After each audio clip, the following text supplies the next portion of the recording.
Hello, my name is Eliana Lori. I've been teaching for 26 years. I've taught first, second, and third grade throughout my career. I've taught at a Christian school, private school, and currently have been teaching in the public school system for 14 years. I'm teaching second grade this year. I'm going to begin by sharing a brief overview of the 5 literacy components, how they're connected to writing, and one strategy to help teach each. The first component of literacy is phonological awareness. The understanding that sounds in the spoken language can be broken apart and manipulated into individual and groups of sounds. A strategy that helps to teach phonological awareness is to use poems and songs when teaching rhyming. You present the rhymes in context and ask students to identify the rhymes. The second component of literacy is phonics, a system used to teach reading through an understanding of the alphabetical principles. Phonics instruction begins with teaching single-letter sounds relationships. When students understand the relationships between letters and sounds, instruction then moves into teaching sound structures that map onto more complex word parts and multi-syllable words. One strategy that I recommend using to teach phonics is to select pieces of age-appropriate literature that highlight the phonics skill that's being focused on. For example, if you're teaching the phonics skill of long A, select a short story and have the children highlight all the long A words in the story. The third component of literacy is fluency, the ability to read with accuracy, good rate, and rhythmic flow. A fluency strategy I recommend is to have students read the same text several times, and then each reading becomes easier and motivation goes up as students experience enhanced fluency thanks to the repeated exposure to the words and phrases. It can also help when it comes to developing comprehension skills. The fourth component of literacy is vocabulary. The understanding of words and word meanings helps the reader take ownership in the words and develop comprehension of the text.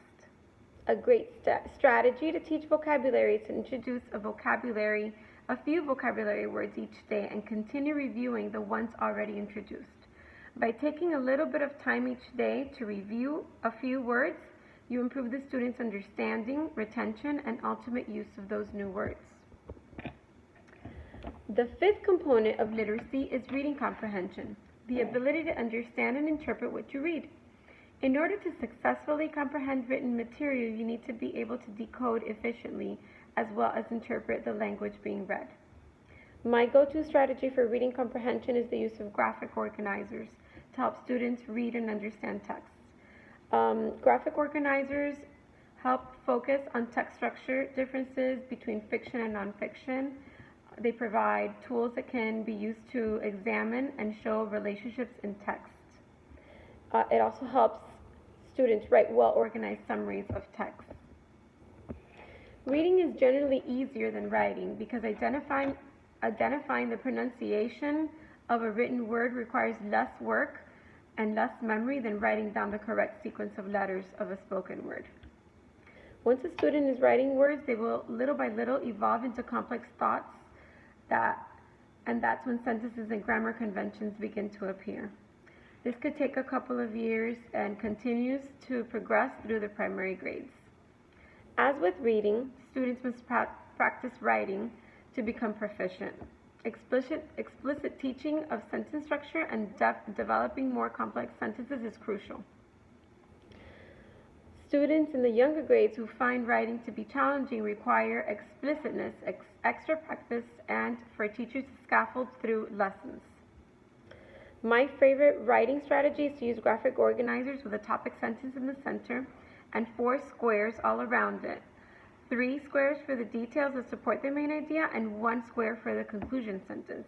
Breaking writing up into more manageable chunks makes the task seem less daunting and more doable for students. Now I'm going to share a little bit of information on the importance of assessments and student progress monitoring. Both help teachers use student data collected from assessments to evaluate teaching and decide if there's a need to realign instruction. Students also benefit from tracking their performance data by setting goals and challenging themselves to improve and grow as learners. Some strategies to help teachers track student progress are having students color bar graphs to track their data from either weekly or bi-weekly curriculum-based measurements or unit tests where mastery of cumulative skills are measured. Another strategy to help teachers track student progress is to print out the progress monitoring completed through computer-based programs like iReady. All these tracking strategies would be kept in the student data binder.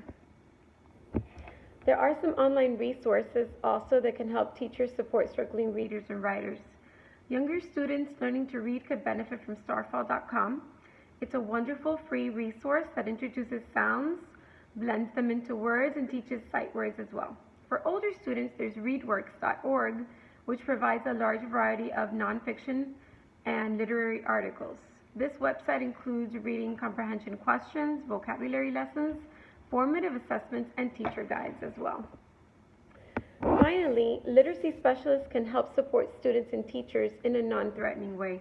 They plan lessons with grade levels, help teachers assess data to help create small groups, and lead professional development presentations. Many times, literacy specialists can even be seen modeling lessons in the classroom alongside teachers. They work together with classroom teachers to help target more students to achieve growth. Thank you for listening.